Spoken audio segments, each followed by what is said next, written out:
അങ്ങനെ Avengers ഡൂംസ്ഡേയുടെ trailer ഇപ്പോൾ സിനിമാക്കോൺ ഇവന്റിലൂടെ പുറത്തുവിട്ടിട്ടുണ്ട്. അപ്പോൾ ഈ ഒരു ട്രെയിലർ നമുക്ക് കാണാൻ പറ്റില്ല. ആരൊക്കെയാണോ ഈ ഇവന്റ് അറ്റൻഡ് ചെയ്തത് അവർക്ക് മാത്രമാണ് ഈ ഒരു ട്രെയിലർ ഇപ്പോൾ കാണാൻ പറ്റുള്ളൂ. അപ്പോൾ എന്തൊക്കെയാണോ ആ ഒരു ട്രെയിലറിൽ കാണിച്ചിട്ടുള്ളതെന്നാണ് നമ്മൾ ഇന്ന് ഈ ഒരു വീഡിയോയിൽ നോക്കാൻ പോകുന്നത്. അപ്പോൾ ഈ വീഡിയോ ഇഷ്ടപ്പെട്ടാൽ ഒന്ന് ലൈക്ക് ചെയ്യുക, ചാനൽ ഒന്ന് സബ്സ്ക്രൈബ് ചെയ്യുക. അപ്പോൾ ട്രെയിലറിന്റെ സ്റ്റാർട്ടിങ്ങിൽ പ്രൊഫസർ ചാൾസ് സേവർ വിൻഡോയിൽ കൂടെ ഇൻകേഴ്ഷൻ നടക്കുന്നതായിട്ട് കാണുന്നുണ്ട്. പിന്നെ കാണിക്കുന്നത് ദ ന്യൂ അവഞ്ചേഴ്സ് ടവറിലേക്ക് ദ ഫണ്ടാസ്റ്റിക് ഫോർ ടീം വരുന്നതായിട്ടാണ്. എന്നിട്ട് fantastic four team the new അവഞ്ചേഴ്സിനെ വാൺ ചെയ്യാണ്. അതായത് ഡോക്ടർ ഡൂം നിങ്ങളുടെ യൂണിവേഴ്സിലേക്ക് വരുന്നുണ്ടെന്നാണ് ഫണ്ടാസ്റ്റിക് ഫോർ പറയുന്നത്. പിന്നെ ഡോക്ടർ ഡൂമിന്റെ ഫേസ് റിവീൽ ചെയ്യുന്നുണ്ട്.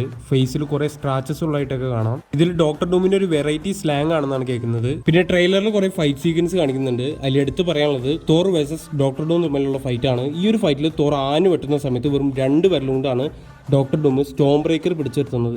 ഇതിൽ തന്നെ നമുക്ക് കാണാൻ ഡോക്ടർ ഡൂം എത്രത്തോളം പവർഫുൾ ആണെന്നുള്ളത്. അതുപോലെ തന്നെ ഗാംബിറ്റും ഷാങ്ചിയും തമ്മിലൊരു ഫൈറ്റ് എടുക്കുന്നുണ്ട്. അതെല്ലാം തന്നെ വേറെ ലെവൽ ഫൈറ്റ് ആണെന്നാണ് കേൾക്കുന്നത്. അതുപോലെ തന്നെ മറ്റൊരു ഫൈറ്റ് സീനാണ് യെലേന ബെലോവയും അതുപോലെ തന്നെ മിസ്റ്റീക്കും തമ്മിലുള്ള ഒരു ഫൈറ്റ് സീൻ. ഈ ഒരു സീനിൽ യെലേന ബെലോവയായിട്ട് മിസ്റ്റീക്ക് രൂപം മാറുന്നുണ്ട്. പിന്നെ ട്രെയിലറിന്റെ അവസാനം തോർ പറയുന്നുണ്ട് നമ്മൾ ഈ ഒരു യുദ്ധം ജയിക്കാൻ ഒരു അത്ഭുതം സംഭവിക്കണം എന്നുള്ള കാര്യം. അപ്പൊ ആ ഒരു അത്ഭുതം ആരാന്ന് നോക്കുമ്പോൾ മറ്റാരും തന്നെയല്ല, നമ്മുടെ എല്ലാവരുടെയും ക്യാപ്റ്റൻ അമേരിക്ക തന്നെയാണ്. ആ ഒരു സീനിൽ ക്യാപ്റ്റൻ അമേരിക്ക മ്യൂനിയർ കയ്യിലെടുത്ത് ഡൂമായിട്ട് പോരാടുന്നിടത്താണ് ട്രെയിലർ അവസാനിക്കുന്നത്. സത്യം പറഞ്ഞാൽ ഇതൊക്കെ നമ്മൾ കേട്ട് കഴിഞ്ഞാൽ നമുക്ക് വെയിറ്റ് ചെയ്യാൻ തന്നെ പറ്റില്ല. അത്ര എക്സൈറ്റഡ് ആയിട്ടാണ് നമ്മൾ എല്ലാവരും തന്നെ നിൽക്കുന്നത്. അപ്പോൾ വീഡിയോ ഇഷ്ടപ്പെട്ടാൽ ഒന്ന് ലൈക്ക് ചെയ്യുക, ചാനൽ സബ്സ്ക്രൈബ് ചെയ്യുക. അതുപോലെ തന്നെ ഈ ട്രെയിലറിനെ കുറിച്ചുള്ള നിങ്ങളുടെ അഭിപ്രായം എന്താണെന്നുള്ളത് കമന്റ് ബോക്സിൽ കമന്റ് ചെയ്യുക. അപ്പോൾ ഓക്കെ, ബൈ.